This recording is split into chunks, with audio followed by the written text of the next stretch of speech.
Good morning to all of you.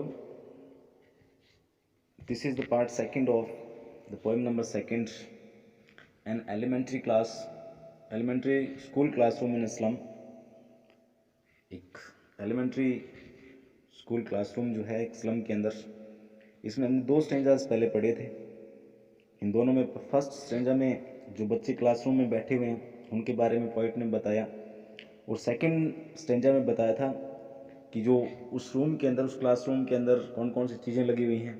Donations और Shakespeare head लगा हुआ है, शेक्सपियर का पिक्चर लगा हुआ है, और बहुत सारी सुंदर सुंदर चीज़ें, वैलीज, फ्लावर्स, सभी बहुत अच्छी अच्छी चीज़ें उसके अंदर लगी हुई हैं उन बच्चों के क्लासरूम में।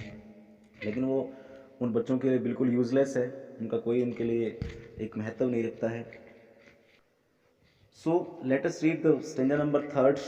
Surely Shakespeare is wicked, the map a bad example, with ships and sun and love tempting them to steal. और यहाँ पे पोइट कहते हैं कि शेक्सपियर उन बच्चों के लिए बेकार की चीज़ है। शेक्सपियर का जो पिक्चर लगा हुआ है वो उन बच्चों के लिए बिल्कुल बेकार है। The map a bad example, with ships and sun and love tempting them to steal. और मानचित्र में बहुत सारे बैड एग्जाम्पल्स हैं जिनमें जहाज़, सूरज और प्यार की जो चीज़ें या जो एक पीसफुल लाइफ है वो दिखाई गई है, यूनिवर्स दिखाया गया है। उन सभी चीज़ों को देख करके क्या है, वो बच्चे एकदम से अपने आप को उनके प्रति एकदम से कह सकते हैं कि अट्रैक्ट होते हैं, और वो चोरी करने की उनको प्रेरणा वहाँ से मिलती है कि इस प्रकार के जीवन को जीने के लिए वो चोरी करें, या इस प्रकार का जीवन जो है वो जीने के लिए वो एकदम से लालायित हो जाते हैं। यानी उनके अंदर एक अतिरिक्त जो जॉयफुल जो मूड की जो फीलिंग्स आती हैं वो उनको क्या करती है, एकदम से चोरी करने के लिए टेम्प्ट करती है, उनको ललचाती है। For leaves that slyly turn in their cramped holes from fog to endless night. और जीवन जो उनके तंग घरों में धुंध से कभी ख़त्म न होने वाली रात में बदल जाते हैं। उनका जीवन जो है वो धीरे धीरे सीक्रेटली क्या होता है, उनका जीवन एक ऐसी कभी ख़त्म न होने वाली धुंध वाली रात के अंदर चेंज हो जाता है, क्योंकि वो इतने तंग घरों में रहते हैं, नैरो जो हाउसेज हैं उनमें रहते हैं, और वो वहीं पर अपना जीवन व्यतीत कर देते हैं।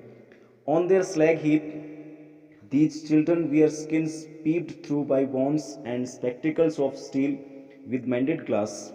और इन बच्चों के शरीर जो हैं वे कचरे के ढेर की तरह हो गए हैं, स्लैग हीप की तरह हो गए हैं। These children wear skins peeped through by bones and spectacles of steel with मेंडेड glass. यानी इनकी त्वचा जो है, जो कचरे के ढेर में इनका शरीर जो बदल चुका है, उसकी त्वचा इतनी पतली त्वचा है जिसमें से हड्डियां बाहर की ओर पीप करती हैं, बाहर की ओर झांकती हैं। और उन्होंने जो चश्मे पहने हुए हैं, जो स्पेक्टिकल्स पहने हुए हैं, वो ऐसे लगते हैं स्टील विद मेंडेड ग्लास, जो कि मेंडेड ग्लास से बनाए गए हैं या कांच के पुराने टुकड़ों से बनाए गए हैं।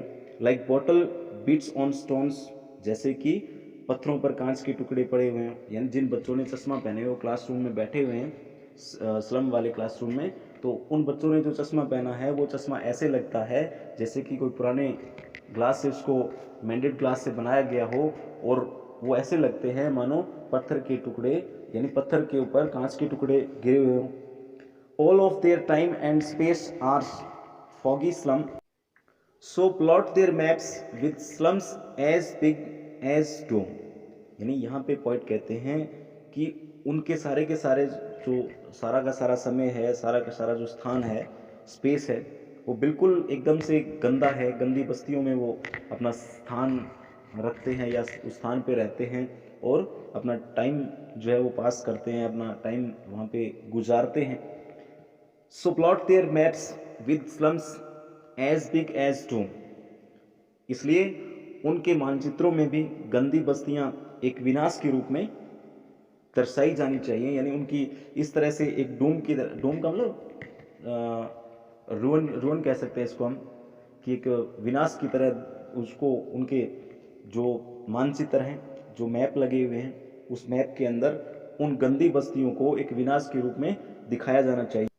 इस स्टेंजा में स्टीफन स्पेंसर बताते हैं कि जो बैड एग्जाम्पल उन बच्चों के लिए है, वो उनका मैप जो लगा हुआ वो बैड एग्जाम्पल है, क्योंकि ये जो है इन बच्चों की जो स्लम है और नैरो लेंस है उसको शो नहीं करता, दिखाता नहीं है। और इस प्रकार के जो बच्चे हैं वो हमेशा ही क्रैम्प्ड होल्स के अंदर रहते हैं और ये छोटे छोटे घरों में रहते हैं। ये सारी की सारी बातें जो हैं वो उस मैप के अंदर नहीं दर्शाई गई हैं जो मैप उनके क्लासरूम में लगा हुआ है।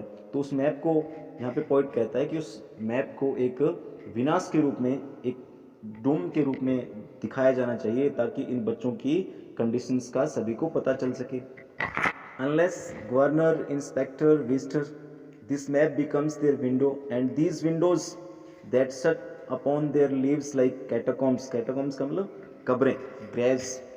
यहाँ पे पॉइंट कहता है कि गवर्नर, जो अध्यापक हैं, इंस्पेक्टर हैं, स्कूल में आने वाले हैं, और ये मैप, जो मैप लगा हुआ है बच्चों के लिए खिड़की नहीं बनता। And these windows that shut upon their lives like catacombs, ये खिड़कियां जो उनके जीवन को कब्र की सुरंग की तरह बंद करती हैं। Break O break open till they break the town, break O break open till they break the town, and show the children to green fields and make their worlds run azure on gold sands। यहाँ पे point कहता है कि जब तक हम सभी मिलकर इन बच्चों के लिए, इनके बच्चों की हेल्प नहीं करेंगे, तब तक इनके लिए ये जो खिड़कियां हैं वो एक सुरंग की भांति है, जो उनको, जिनके जीवन को उस खिड़की ने एकदम से बंद कर दिया है, उनके स्लम के जो दरवाजे हैं वो बंद कर दिए हैं। इससे पहले वो कहता है कि यहाँ पे पॉइंट अर्ज करता है लोगों से, जो अपर क्लासेस लोग हैं, जो रिच पीपल हैं, उनसे अर्ज करता है कि आओ इन खिड़कियों को हम तोड़ दें, till they break the town, इससे पहले कि वो रिवोल्ट करें, इससे पहले कि वो अपनी एक कह सकते हैं कि विद्रोह करें, उससे पहले ही हम इन खिड़कियों को, ये जो खिड़कियां हैं, इस प्रकार के जो रिस्ट्रिक्शंस लगे हुए हैं उनको हम तोड़ दें, उनके जीवन से हटा दें। And show the children to green fields, और इन बच्चों को हरे भरे खेत दिखाओ। And make their world run azure, azure का मतलब ब्लू कलर का, नीले कलर का, एज्योर ऑन गोल्ड सैंड्स, और इन बच्चों को संसार को सुनहरे रेत पर, नीले आकाश की तरह बनाओ या उसको दिखाओ। And let their tongues run naked into books, the white and green leaves open, और हरे और सफ़ेद पृष्ठों वाली किताबों को उन्हीं की भाषा में लिखो, जिस प्रकार से वो बच्चे कहते हैं उस प्रकार की भाषा में ही यहाँ पे लिखने के लिए पॉइंट जो है वो लोगों से अपील करता है, उनको प्रोटेक्ट करने का अपील करता है।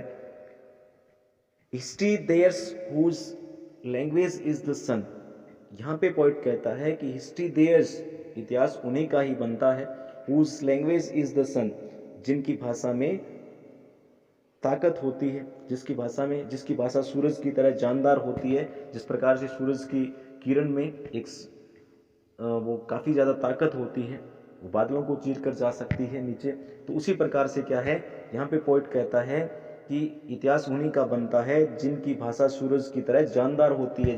लास्ट लाइन में पॉइंट कहता है कि जिन लोगों की भाषा स्ट्रॉन्ग होती है वही हिस्ट्री को बना सकते हैं, इतिहास को बनाते हैं। तो इस पोएम में हमने क्या पढ़ा कि जो पुअर स्लम चिल्ड्रन हैं, जो बिल्कुल गंदी बस्ती के अंदर जो क्लासरूम बना हुआ होता है उसके अंदर जो बच्चे पढ़ रहे होते हैं, उनके लिए पॉइंट सभी लोगों से अपील करता है कि उन बच्चों के भविष्य को सुधारने के लिए हमें सभी को मिलकर इस प्रकार के बच्चों को उस स्लम वाले क्लासरूम से निकालने का प्रयास करना चाहिए, उनकी हर तरह से मदद करनी चाहिए, उनको हर तरह का सहायता करनी चाहिए। अगर यदि ऐसा हम नहीं करते हैं तो इन बच्चों का भविष्य जो है इन्हीं क्रैम्प्ड होल्स के अंदर दब करके ख़त्म हो जाएगा।